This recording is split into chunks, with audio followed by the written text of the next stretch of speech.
Hello my friends and welcome. You see what I see? Yeah, that's the Pokrovsk direction where Ukrainian army goes full in on a counterattack. For the last 24 hours, Ukraine has propelled towards Kucherev Yar, closer taking this part of the ground. Also from Vilna, there was the counterattack of Ukrainian army, plus the fights are now going in this encircled direction. Why encircled? Because Russian army was trapped here. So I guess that in the coming days we're gonna see this update, and the Russians, they have nowhere to go, especially those who are located now in Kucherev Yar. By the way, their Ukrainian army is also counterattacking. The fights are going for this piece of land. So little by little, Ukraine increases the pressure on Russian forces which were trapped in this region. And it is happening every day. This update was released the day before yesterday, so the previous one, where Ukraine not yet been able to capture this territory, or it's better to say liberate if we speak about the Ukrainian army counteroffensive, not the Russian one. And here there was also further movement as for today. But here we see that Ukraine already moved towards Vladimirivka, yes, with infantry forces, backed up by Ukrainian drones, which definitely means that all of those Russian strikes, they basically failed towards the same village. Let's go to interactive map, also from the same analytic Michael73. The link for his media is in the video description just below. Thank you, Michael73, for doing this job, analyzing all of the drone videos and geolocating what is actually happening on the front lines. And you may see how many of the Russian vehicles definitely were lost here. It is absolute craziness. Actually, I haven't seen those vehicle losses in Ruzzian and near Boykivka. Let's check it out. So here we have infantry carrying vehicles, maybe BMPs, being kaputted in this particular direction. It's their previous state when they were spotted, and this is after, so definitely Russia has losses. They use convoys for attacks. Well, this particular one had just a couple of the vehicles, but Russia may send more. Plus, Russians also lost one of the tanks. Let's check it out. Yeah, it was confirmed, probably because of, yeah, here we go, Russian tank. Hangar tank, also geolocated using the image from the satellites. Plus, we have one more Russian attack attempt. Some of the BMPs are burning. Wow. Here we have 1, 2, 3 of the vehicles. They tried to cross this small river, but they were not capable to do it. Probably even stuck in the mud. Here we have both drone drops and FPV drones in operation. Where Russians were capable to propel to is a little bit further towards Mirnograd, to be more precise towards Kozatska and Balagan villages, mostly with infantry forces. All of the vehicles again were kaputted. Russians managed to get the local power station under their control. And this is, yeah, it's MTLB, which they used to get to that position. It was destroyed by Ukraine, but after all, Russians managed to land their infantry forces, as I told you, with some of the extra reinforcements. A couple of more of the vehicles, they were kaputted also on the way. And judging on this video, I'm telling you that infantry wasn't capable to land at this power plant from this maneuver. They went to the local forest line, and later on Ukraine tried to flatline those Russian soldiers with the help of the drone drops, which are pretty much effective. So this is a very heavy fighting zone. But still, I'm very happy that Ukraine has initiative and advantage in this northern direction, Dobropilya, and there is the chance actually to go to Novotorezhsk once again and to jam Russian forces from two of the sides, creating, as people call it, a snowman. Why snowman? Because from the rabbit, with two of the attack vectors on the north, yeah, it was looking like a rabbit. Now we almost have a snowman. 1, 2, and it should be 3 over here. Ukraine just needs to cut the supply completely and it will be no-go for Russia. Well, actually it's already been cut because all of the transport is unable to get to those 1, 2, 3, 4, 5 villages, 6 actually villages. And you see why. All of the attempts of the Russian army to move to this direction using vehicles are absolutely cancelled. The situation on the front lines in Pokrovsk-Dobropilya direction reminds me 2023, when Russia attacked with those big vehicle convoys. In 2024 it was not that much, but 2025 almost nothing, but here they renew it. And you know, I look at this military map and I compare it to the information which we obtained from Ukrainian intelligence and Ukrainian officials before, including President Zelensky, who stated that Russia is getting ready for the massive attack in autumn, And is it really happening? Yeah, if it is like that, it means that it sucks. Because really, Russia, what is happening? You have so incompetent command. They send the forces to one way, literally, with the heaviest losses possible. And what's the outcome? What they took recently, they put Vladimirovka into the gray area. Well, okay, Ukraine started one more counterattack here. They propelled to Shakhova, but Ukraine cancelled everything of this. So maybe it's the only here. Yeah, it's the only profitable direction for Russia where they were capable to land the forces who run out of the burning vehicle towards this power station or the local forest patch or those buildings. That's it. There is no freaking success for Russians. And if you calculate all of those vehicles, by the way, there was one more convoy here. It is really hard to even describe and judge those Russian losses. And Russian military bloggers, they also scream about it. Some of the more or less independent bloggers. They say, what are we doing? We want to get again Zoloty Kolodets, a Ukrainian defense line, to break through here, but it's too late. You know, there was the partial success of the Russian army, and by that time, the same day, Russians broke through Ukrainian defense, gaining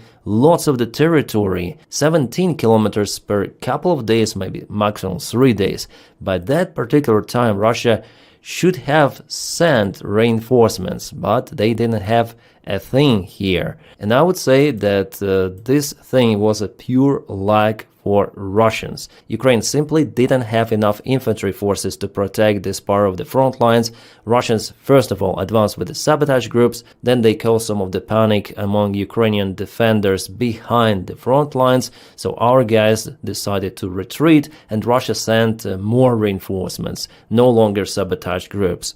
But it was not enough to create some sort of the bridgehead and hold those positions. That's why this attack for Russia is the total freaking disaster. And I'm very, very happy that it is happening like that Ukraine managed to get very capable forces and cause Russia absolutely tremendous madness on the front line. This situation is just horrific for them. They try to send reinforcements to save those Russians who are trapped, plus gain the previously lost territories, because Gerasimov already put Zoloty Kolodets, for example, on his big military map. Probably he also reported to Putin, oh, we broke through the main defense line of Ukraine, but now for sure he is not reporting the catastrophe for the Russian army in this direction, and all of the attempts, you see, yeah, how they finish. It is no words, guys, what Russians experience nowadays out there, and they try to change the tactics. Okay, small groups are not working. Let's try 2023 convoy attacks. They're not working either. Well, I got the question whether Ukraine actually planned this operation, letting Russian in and then jam them, trap them, cut them.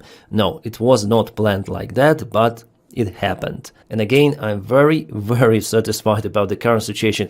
Judging on the current Ukrainian resources, judging on conditions on the front lines, this is the best case possible in Pokrovsk and Dobropilya direction. Our guys did really heroic job here, and they continue to cut Russian army. And of course, I will update you about Ukrainian success in this area. And I'm sure that in a close-by perspectives, Russians will not be able to break initiative in this point of the front lines. You see how they try, but nothing is happening. Alright, and we have one more video published from the left flank of the Dobropilya direction, where Russians again try to use their vehicles. They are geolocated and confirmed already. Oh my god, they are moving further and further. In the best case scenario, they're landing infantry in those 3 lines, and later on, especially during the night time, they're very well spotted by thermal cameras. Well, this attack again didn't go well for Russians, absolutely terrible, crazy losses. And what they're trying to achieve here, guys, it is not understandable for me. They continue to use the tactics of the Second World War,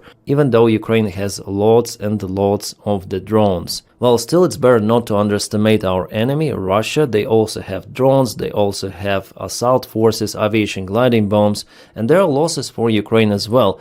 In this particular direction, There are more losses for Russia, obviously, but if we check out analytics, military maps, and also Russian channels, they also show similar videos, with less of the vehicles. Mostly they hit Ukrainian infantry, plus artillery and supplies behind the front line, because they have those kind of the drones like Landsats. Plus they have long-range fiber optic drones, and they were capable even to hit some of the vehicles in Kramatorsk, which is pretty much far away from the front lines, and I published one of those videos on my channel. So the threat from Russia is really huge, and I still do not understand how Ukraine is capable to withstand this massive attack. I mean, in general, those strikes from Russia. Well, as I continue to say, the incompetence of some of the Russian local commanders and generals plays in favor for Ukraine. If Ukraine had all of those resources that Russia has, Ukraine would have occupied or deoccupied its own territory very fast. But Russia, despite all of those things, they're still bogged down in Ukraine quite significantly, because Ukraine developed its forces, drone army, and Ukraine has a way more competent command compared to Russians. But still do not underestimate Russians. If they would like to attack, for example, Baltic countries and Baltic armies, they're in lack of everything, drones, experience, army men, well, it's gonna be completely different story. That's why I continue to say that threat from Russia is very, very big for Ukraine, but also for NATO. And we're gonna return to this topic in this video because Mark Rutte, NATO secretary, it seems like he went completely crazy. He's sugarcoating what is happening and what potentially could happen if Russia attacks NATO. Alright, now let's check different maps. So we have this update from Deep State Military Map Source. It was yesterday, it is today. They confirmed the movement of Ukrainian army. But also, as we know already, Ukraine advanced towards Pankivka from this direction, so it should be at least colored. Well, it's already in a gray zone, that's why they do not specify it, And we have detailed review of Vladimirovka if we zoom in really there. So this is the vector of Ukrainian counterattack towards Mayak village. Before, Russians tried to get to destroy the bridge over there, but they failed. Also, they moved to Vladimirovka using this road, and partially they turned the forces into Vladimirovka from north, but also they were kaputted, and there could be still presence of some of the separate infantry units just occasionally.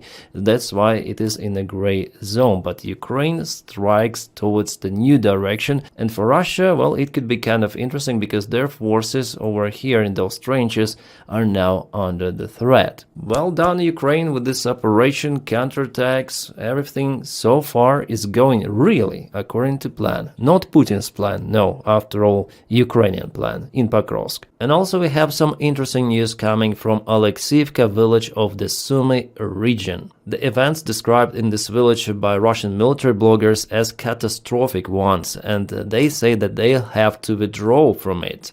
Well, actually, Russia before did absolutely everything to keep this village under control. They partially withdrew from it, then they sent some of the reinforcements, then they took it again, and now Ukraine sent some of the reinforcements, and Russians now say that they'll have to go to Vladimirovka, it's, as they mentioned, 100%. So we'll see, this week could bring very interesting news for Ukraine, like positive news for us, They're already positive in Pokrovsk, but could be also positive from this direction in Sumy, because the Russian army actually took the part of the reinforcements from Sumy region and sent them to KA or flat line, in Pokrovsk. You know, guys, I analyzed those frontline updates for almost entire war, and I would say that the biggest Russian mistake, which I still do not understand, is that they continue to attack from multiple of the directions.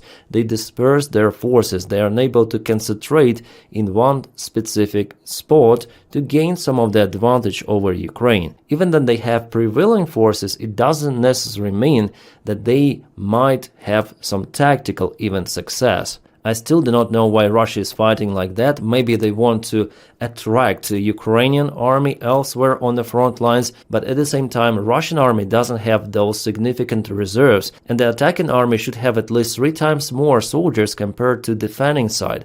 Not just soldiers, but all of the resources. For this reason, even though the Russian army is big, but they still have those small advancements elsewhere on the front lines, but in some directions like Pokrovsk, no, they're losing. And that's the reality of the current war. Blitzkrieg is not possible for Russia. It's going to be a very long, exhausting war if the policy of Russian army and the Russian political crazy management continues. The place where Russia now attacks is over here in Dnipropetrovsk region, and somehow they were capable to expand the gray area in Oleksiivka. Actually, according to my information, they didn't go here from this place. They went from Verbove village with some of the sabotage group that counted many of the soldiers actually.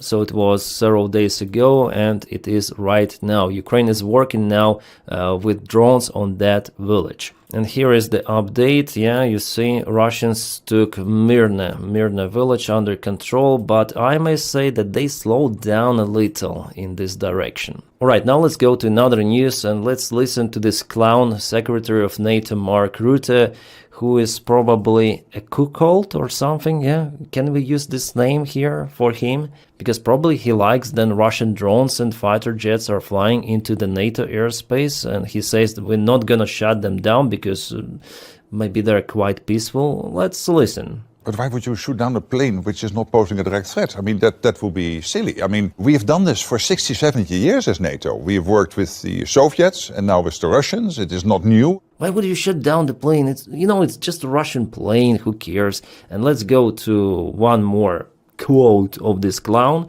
and later on I'm gonna tell you what I think, literally. Well, I think I already mentioned my opinion about this particular topic, but I want to say more, like expand this question, yeah? But obviously, let's not overstate what Russia is capable of. And we know that their fighter jet pilots are famously not successful in steering these fighter jets, and their captains do not know how to lower an anchor. So, given all the stuff they create on the seabed. So he continued to tell that we are so mighty as a NATO organization that Russia is just not capable to even reach our level. Their fighter jet pilots they're crazy. Balalaika, vodka, let's go fly, ooh, wow. Ruta, it's not like that. And I'm sure that in case of the full-scale conflict between Russia and NATO, NATO will be very surprised because they are not freaking ready, and they show that they are not ready. And this rhetoric actually encourages Putin. Let me tell you what I mean. Let's start from Putin, yeah, and how he threatens sometimes NATO, Western countries, of how he and Russia might use nuclear weapons. It is happening through many of the voices, sometimes kind of rare, but we heard from Putin. Since Donald Trump was elected, it's not happening every interview because Donald Trump simply doesn't like this, as he calls, N-word, which means nuclear. So Putin lowered this rhetorics, and indeed, Russia has lots of the nuclear weapons. Arsenal is damn huge. Russia is the first nuclear country. They have more nuclear warheads than United States of America. So everyone knows the potential that Russia definitely might use all of this stuff and destroy entire world. But at the same time, I guess all of the world leaders understand that Russia is not interested really to use those nukes. After all, you see, having this capability and willing to use all of that stuff is not the same thing. And we see it in the history of this war, that many times Russian red lines, then Putin stated, okay, we're gonna use the nukes, all of those lines have been crossed. Now with Tomahawk, there's going to be maybe one more red line. I just hope that the United States will supply to Ukraine at least few of the Tomahawks, because they could be very, very successful against some of the Russian military infrastructure. Especially, I think the main target could be the factory where Russia produces Shahid drones.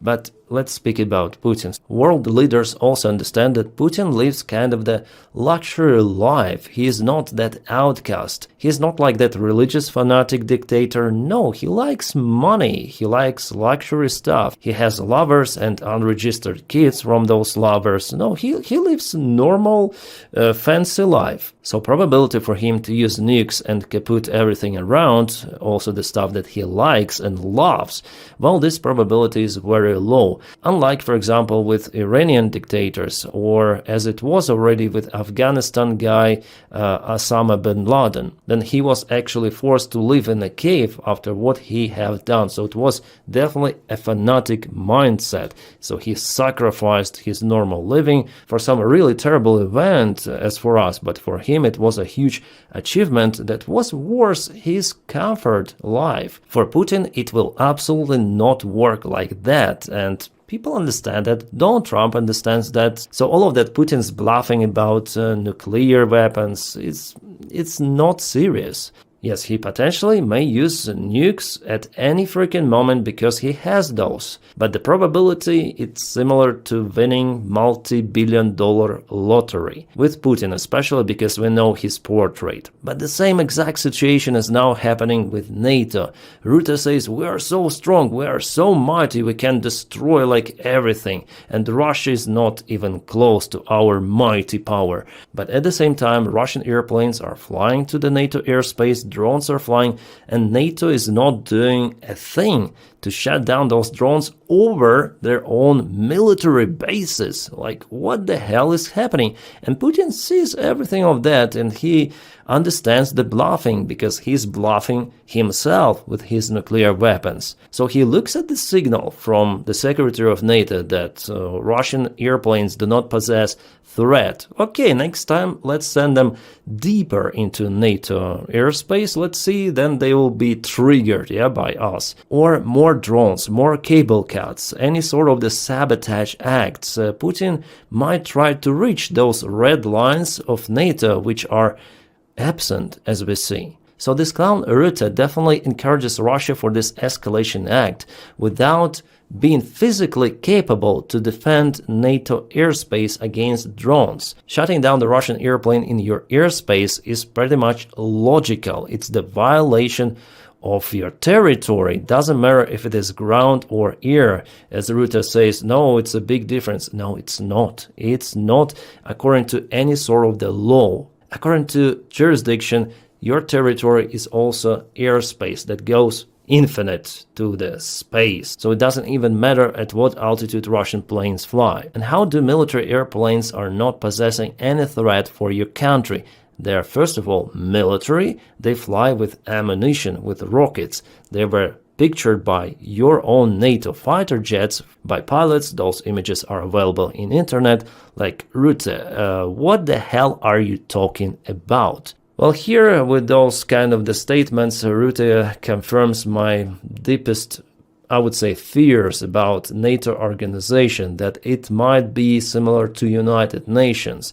They have tons of the bureaucrats, something is happening out there, money are flowing, but what could happen in case of the real escalation? Like, it is already happening, this escalation, and they're doing absolutely zero. Repositioning your fancy F-35 airplanes from one country to another closer to Russia does not resolve this problem, because they are not in use against the Russian airplanes. They were used just occasionally against some of the Russian drones. Then they really entered Polish airspace, lots of them, 19 at least, and just 4 were shut down.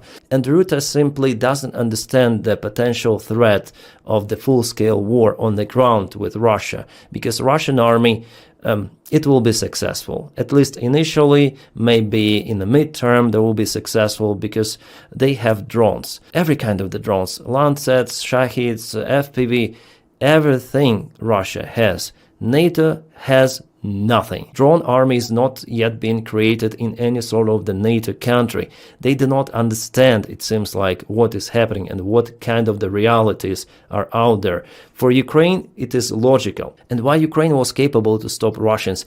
Because technologies of this war were developed simultaneously, yeah? Drone technologies, FPV drones, they developed almost at the same time for Russia and Ukraine. That's why it's very hard for those two sides to fight against each other. That's why the front lines are boiling, but Russia is not moving that fast. Little by little, it's taking territories. But imagine Russia drone army is fighting against undeveloped NATO army. Why undeveloped? Because no drone protection for their tanks, vehicles. They still look like they are taken from the parades. Electronic anti-drone warfare just occasionally. Its own drone army is basically absent. Occasional small units who still play drones without real actual military experience. Guys, believe me, if Russia sends at least 1,000 Shahid drones from Belarus border to Baltic countries, and if Russia sends a single drone battalion Rubicon, the most capable they have, but a single battalion to Suwalki corridor, they'll occupy it. It's 100%, it's 1,000%. The threat is way, way bigger than you might even imagine. And NATO chief saying about that stuff, guys, I'm again out of words. I know that I'm emotional about this topic because I see what is happening and I understand those threats. Take those seriously. And what NATO is doing is the worst possible thing. They encourage Putin to attack them, doing nothing about drones and airplanes, and with this stupid, clownish rhetorics. This guy should be fired, absolutely expelled from NATO. He is a stupid clown. Is that they are saying if a plane would pose a threat, we have the authorities to do, if necessary, the ultimate. But if the plane is not posing a threat, we are not going to shoot it down.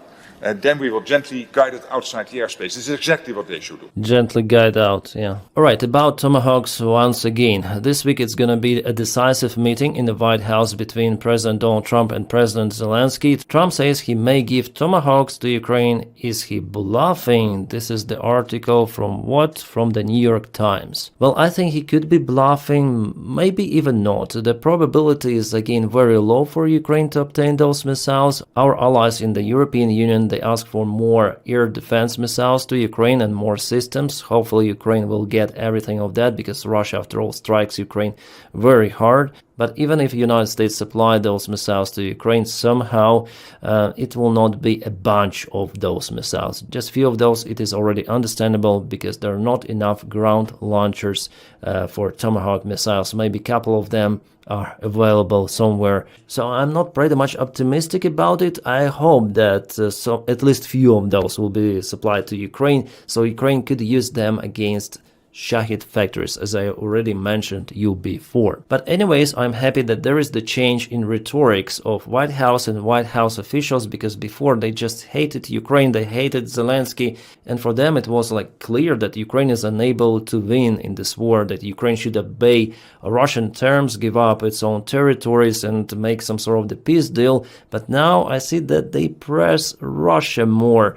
So Pete Hexon, during the meeting in Europe, he calls for more support of Ukraine. Let's listen to this kind of the short clip. Now, if this war does not end, if there is no path to peace in the short term, then the United States, along with our allies, will take the steps necessary to impose costs on Russia for its continued aggression. If we must take this step, the U.S. War Department stands ready to do our part in ways that only the United States can do. We remain clear-eyed about the fact that the most effective deterrents to Russian aggression are, number one, a lethal, capable, and European-led NATO, and number two, a combat-credible Ukrainian military able to defend itself and thereby continue to deter Russian aggression along NATO's border. Again, peace through strength. I think a few months ago it would be unimaginable to hear it from Secretary of War. Well, he is actually Secretary of Defense. So something died in this forest. Something extraordinary happened that they changed their rhetorics. And I hope that on this wave of testosterone, the Department of War, together with Donald Trump, will give Ukraine Tomahawk missiles. But again, they're not speaking about direct military support as it was with the previous White House administration.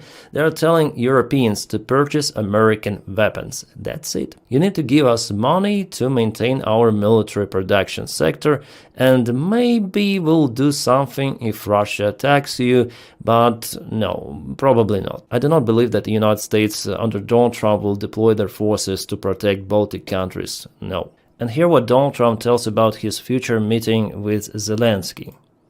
We'll be talking about the war with him, and we'll be talking about, I mean, they want to go offensive. I'll make a determination on that, but they would like to go offensive, you know that, and we'll have to make a determination.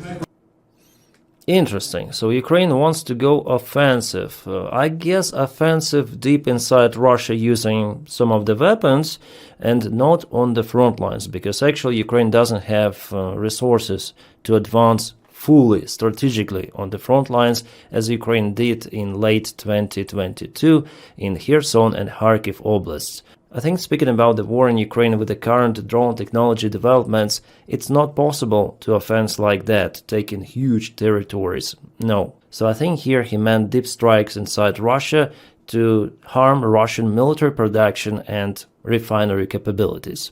Whoop. Whoop. Also, Trump said a couple of words about India purchasing Russian oil. So I was not happy that India was buying oil. And he assured me today that they will not be buying oil from Russia. That's a big stop. Now I got to get China to do the same thing. It could be interesting. So Modi promised not to purchase Russian oil for Donald Trump today. Well, we'll see in the coming days if it is really truthful information or not, because India really purchases lots of the Russian oil, almost the same amount as China does. And what is interesting, that Treasury Secretary Scott Bessent today stated that United States may provide some of the mechanism for Donald Trump to apply 500% tariffs on China if China continues to purchase Russian oil. Here the mic is really terrible, so I'll increase the volume for you to hear it. 85 U.S. senators are willing to give President Trump the authority to put up to 500% tariffs on China for the purchase of Russian oil. Nice. But still, I do not believe it. Well, maybe on some separate companies of China it is possible, but on entire China, just imagine how it could harm American economy. Well, maybe it's just one more rhetorics for United States of America in this United States-China war. By the way, today Donald Trump really stated that there is an economic war between United States and China. It is ongoing. So it's like one more potential lever which Donald Trump shows to China. You continue to do something wrong, well, we're gonna apply 500% of tariffs. Okay, you see it? You see? But whether Donald could apply those tariffs in real life, I don't think so. Oh, what's that? That's the Feodosian volcano in Crimea. You see how it erupts? Well, actually, you may call it an oil storage volcano that destroyed oil storage completely, like it's gone. There were a couple of the strikes of Ukrainian drones, 108 oil tanks, the rest were kaboomed by the next strike. Probably there are 2 oil tanks which are still okay, but it doesn't really matter in this case because the facility is simply unusable. Well guys, this video is already getting long, so stand by for my next updates. And my job is possible just because of your support on channel membership and on Patreon. For membership, you may just press join on this channel. For Patreon, the link is in the video description just below if you want to support my job. And guys, without you, I wouldn't be able to film those videos. So thank you so much for your kind support. And my friends, I wish you all a peaceful sky wherever you are and have a great time.